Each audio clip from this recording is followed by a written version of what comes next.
আমরা যে হেদায়েতের রাস্তা পেয়েছি, যে হেদায়েতের রাস্তা চিনেছি, এই হেদায়েতের উপর টিকে থাকাটা এই হেদায়েতের রাস্তাকে চিনা এবং বুঝতে পারার চেয়ে অনেক অনেক বেশি গুরুত্বপূর্ণ। আল্লাহ তাআলা আমাদেরকে এই দুনিয়াতে পাঠিয়েছেন নির্দিষ্ট একটি সময়ের জন্য। আবার সেই সময় যখন শেষ হবে আমাদেরকে আল্লাহ তাআলার কাছে ফিরে যেতে হবে।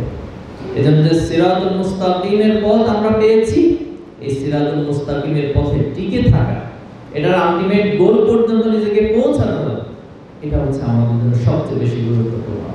ইসলামী ছাত্র শিবিরের একজন সাথী হিসেবে আপনি সেই সুযোগটা পেয়েছেন।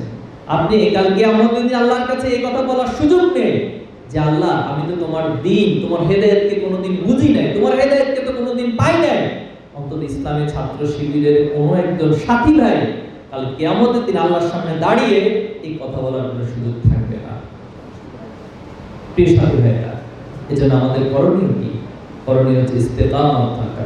সূরা হামিমের শেষে আল্লাহ তাআলা বলছেন, ইন্নাল লাযিনা ক্বালু রাব্বুনা আল্লাহ সুম্মা ইসতাকামু তাতানাজ্জালু আলাইহিমুল মালায়েকা আল্লা তাখাফু ওয়া লা তাহজানু ওয়া আবশিরু বিল জান্নাতিল্লাতী ইন কুনতুম তুআদুন। যে সেই দিন পর্যন্ত তারা শুধু রবকে ঘোষণা দিয়ে সেখানে শেষ না, বরং সেটার উপর ইস্তেকামত থাকে। রবের গোলামীর রাস্তায় তারা নিজেদেরকে সব সময় সক্রিয় রাখে, অ্যাক্টিভ রাখে। তারা যেখানে যায়, পৃথিবীর যে প্রান্তে যায়, যে জনপদে যায়, তাদের চালনে বলনে কথায় বার্তায় শুধুমাত্র রবের গোলামীর এক প্রতিচ্ছবি ফুটিয়ে তোলে তারা।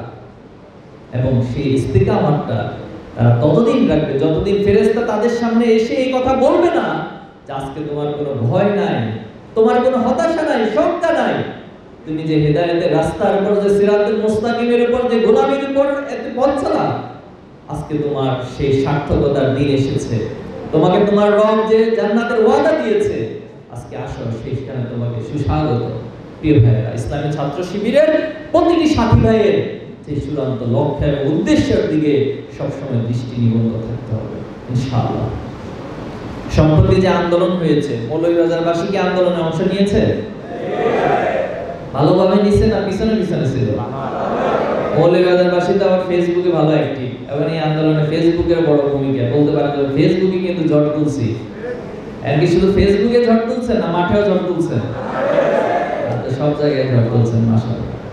প্রিয় ভাইরা, এই আন্দোলন যেদিন আমরা সকলে শামিল হয়েছিলাম, সেদিনকে আমাদের আলাদা কোনো দলীয় পরিচয় ছিল? সেদিনকে আমাদের কোনো ব্যক্তির পরিচয় ছিল? সেদিন কি কোনো মত, ধর্ম, বর্ণ আলাদা কোনো পরিচয় ছিল না। কোন একজন হিন্দুও যদি সেই আন্দোলনে অংশগ্রহণ করে থাকে, আমি তাকে পানি এগিয়ে দিয়েছি, অথবা আমি যখন আহত হয়েছি, সে ভাইটি হয়তো আমাকে আহত অবস্থায় হসপিটাল নিয়ে গিয়েছে। এরকম অসংখ্য নজির রয়েছে, অসংখ্য ঘটনা রয়েছে। এই জন্য এই আন্দোলন, ইসলামী ছাত্র শিবির তার একক কৃতিত্ব অবদান কখনো দাবি করেনি এবং করবে।